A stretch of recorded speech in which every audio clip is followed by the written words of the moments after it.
儿媳妇，我就问你饭呢，我定了5个闹钟都叫不醒你吗？你是想让我女儿喝空气吗？都7点了还在睡懒觉，让你做点事整天磨磨蹭蹭的，我们家还能指望你干什么？婆婆，我今天生病发烧，浑身酸痛，冰箱有我昨晚做的包子，你们自己热热凑合着吃吧，或者到外面买早餐也行。怎么我不做，你们还不吃了吗？什么？哪有婆婆自己做饭吃？外面的饭能比得上家里吗？再说我女儿还和闺蜜约好了去逛街，几个包子怎么能应付？你是儿媳妇就要伺候我们一家吃喝，赶紧做饭。再说谁还没个头疼脑热？想当初我不但一个人带着5个孩子，还要下地干活，谁给我搭把手了？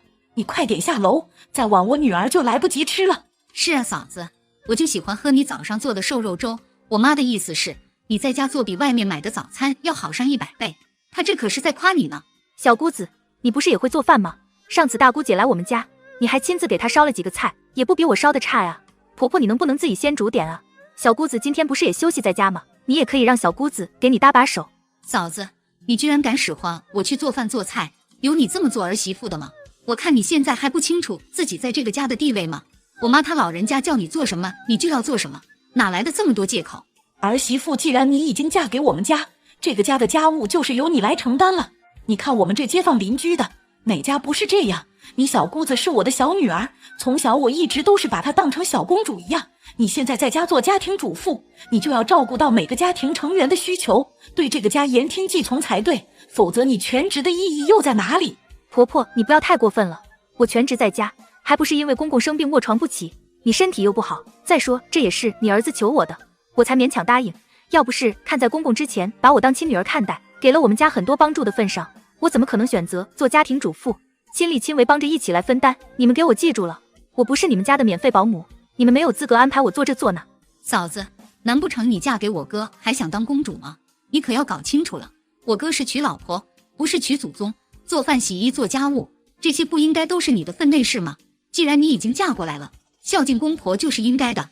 自从上个星期你就开始找借口装病不做饭，别以为我看不出来我女儿说的对，要不然我怎么会给你定5个闹钟放你房门口呢？真是一点家教都没有，也不知道你父母是怎么教育你的。对了，说起你父母，我正好有一件事要问你，你之前带过来的陪嫁款有空清理一下，我看还有多少。婆婆此话一出，儿媳妇小雅立马警觉起来，质问道：婆婆，你无缘无故让我清点我的陪嫁款做什么？再说那是我自己的东西，是打算留给小孩的，不属于这个家，也不属于你，你有什么资格问我这个问题？儿媳妇，你看把你急的，你怕什么？我就是问问，也是关心你啊。不劳您费心，我的东西我自然会保管好，只不过你突然这么一问，还真让我怀疑，难道我父母给我的这笔钱也想动歪心思不成？儿媳妇，我叫你清点，你就清点一下也没坏处不是？万一少了，或者那花的不对，也好及时发现。你看我那些老姐妹的儿媳妇，个个都是上缴嫁妆给婆婆保管的。你看你的陪嫁毕竟好几10万嘛，这些钱我全部帮你存起来，到时候你要用，我再给你取出来，这多好啊！还有我儿子每个月给你的生活费，你也一并交给我。以后家里的生活支出都要听从我的安排，你去买菜的钱都从我这里拿。你放心，我会记账，你也可以随时核对。总之我们生活在一个屋檐下，我都是为这个家在打算。你们刚结婚不知道柴米油盐贵，都是靠精打细算省出来的。等下你就清点一下吧，我还等着和老姐妹去公园晨练呢。面对婆婆天衣无缝的借口，儿媳妇小雅自然心里有数，于是还没等婆婆说完，她就忍无可忍爆发了。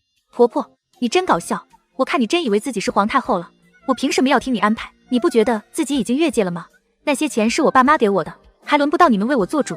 告诉你，陪嫁款和我老公给我的生活费，你们休想从我这拿走1分1毫，你们就别惦记了，惦记了也是白搭。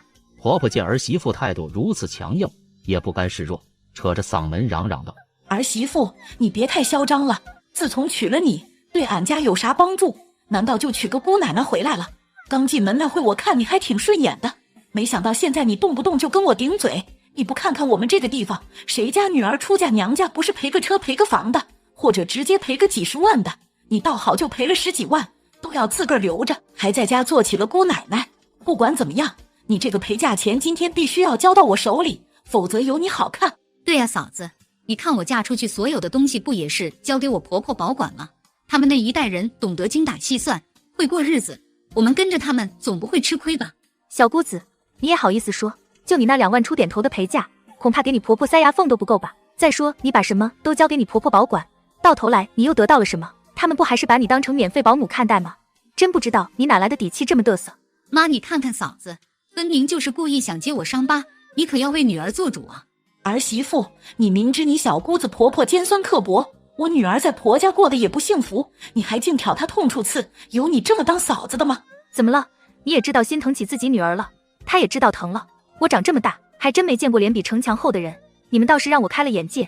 我问你，之前我和阿伟商量买房子，你说只要我出钱就写我的名字，结果我头脑一热，把自己工作6年的积蓄全部拿了出来交给你，心想你是我老公的妈妈，也懂房子有经验，结果一到买房子的时候，你们就背着我先去买了房子，而且只写了你儿子的名字。虽然这件事对我打击很大，但我那会刚结婚，也不想把这件事闹大，就不跟你计较了。而你现在居然还有脸跟我提赔嫁款的事情，真是厚颜无耻。妈，你看嫂子刚数落完我，又和你翻起这账来了，不知道她从哪里学来的本事，嘴皮子厉害的不得了，我们2个人都说不过她一个嫂子。我这个小姑子今天还在这儿，你都敢用这么嚣张的口气跟我妈讲话，是不是用不了多久就要骑她老人家头上了？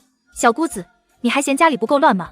你被你自己婆婆老公整得没有一点地位，还有脸到娘家搬弄是非？你看你爸都成啥样了，一病躺床上就是3年，你们哪个做到了没日没夜的伺候？